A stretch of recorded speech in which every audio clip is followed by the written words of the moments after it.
The technology landscape we're in today is super opportunistic. So we've never been more connected to everyone and everything across the world in multiple cultures and multiple different contexts. And we have this kind of trend, this current trend where we are, as individuals, micro broadcasters of opinion. You can now be an influencer as a career, and there's a strong concentration to volume of followers and likes on social posts, and there's a lot of armchair politicians, and everyone is suddenly an expert on almost everything. And you can be as hateful as you like, and the damage that's caused is increasingly visible. Ranging from depression to suicidality, there is a cost to these things of how we use modern technology. But there's also an expense that's increasingly visible too, that is slightly more profound and less immediate than the health impacts. And that expense is the abuse, I think, of our online identity, and also the misuse of information, which is biased by controlling forces that adjust what information we're exposed to and therefore influenced by. So in terms of cost benefit, the benefit of being socially connected and seen outweighs the cost, as our ego is the driving force. And for that to change as a human race, we would need to forego the fiction of ego and therefore greed and comparison. So it isn't a determining factor of how we use technologies. Or the damage of our identity abuse and information bias would need to be way more visible or material or more palpable. And I'd love for us to move further down the path of being detached from our ego-driven states to a higher consciousness and understanding, and perhaps we're moving towards that.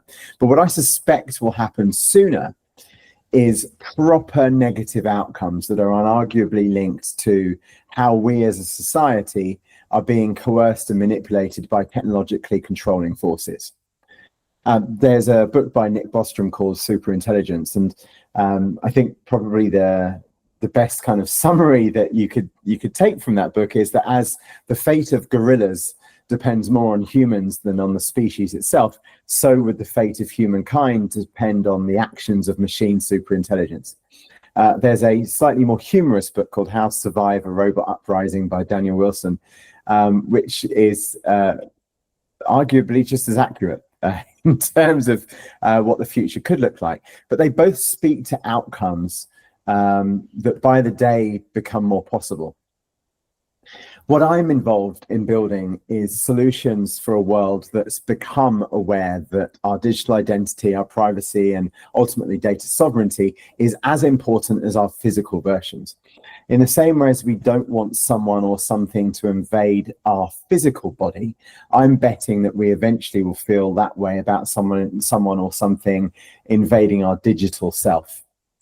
Now, I imagine a time when we don't just enter our details randomly into free services because they're only free because we're the product. I imagine a time when we know the value of our digital identity and we won't sacrifice it without significant thought. I imagine a time when the cost benefit of using social tools is explicitly known and not taken lightly. I imagine a time when we view standard technology platforms with a significant degree of skepticism. I imagine a time when we see and feel the absolute consequences of losing control of our identity and privacy in a way that isn't covered up by the egotistical benefit of popularity or gain.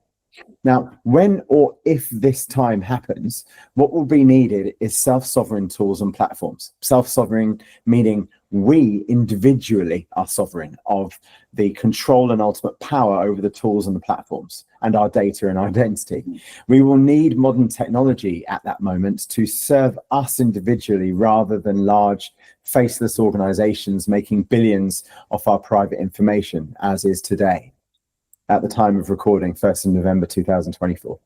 We will need operating systems that connect our lives digitally whilst retaining our individual rights in the process. We will need digital connectivity tissue that interfaces with the online world whilst insulating us in the meantime. Now, if I'm right, then what we're building at Self and Entirety, links in the description and here on the screen, will be part of that new world. We will have answers for when the questions come to light. We'll have solutions for when the problems become eventually or suddenly apparent. Now, if I'm wrong, then what we're building will only be relevant for those who are already of the mindset that our digitally connected world isn't serving our best interests. And that might be a minority of us, maybe 10% of the world's population, 820 million, or 1% of the world's population, 82 million, who knows? But either way, I feel duty bound to build for the alternate future as it's my life mission. And I don't have an option, I feel. I can't tell my kids that I sat and watched the world burn. Success or failure in this isn't about whether what we're building is popular. It isn't based on whether or not there is a more or lesser market size. It's based on whether it exists or not. If our platforms exist, we've won because we've presented an alternative to the current solutions that use humans as batteries. If it turns out that more than 1% or 10% of people think that what we're doing is relevant, then great. But the ambition isn't dominion. The ambition isn't market share. The ambition is humane alternatives to the modern technologies of today. These are options for the future. Now, if this resonates, then let me know. There's opportunities to get involved and even invest. My email is j@self.app.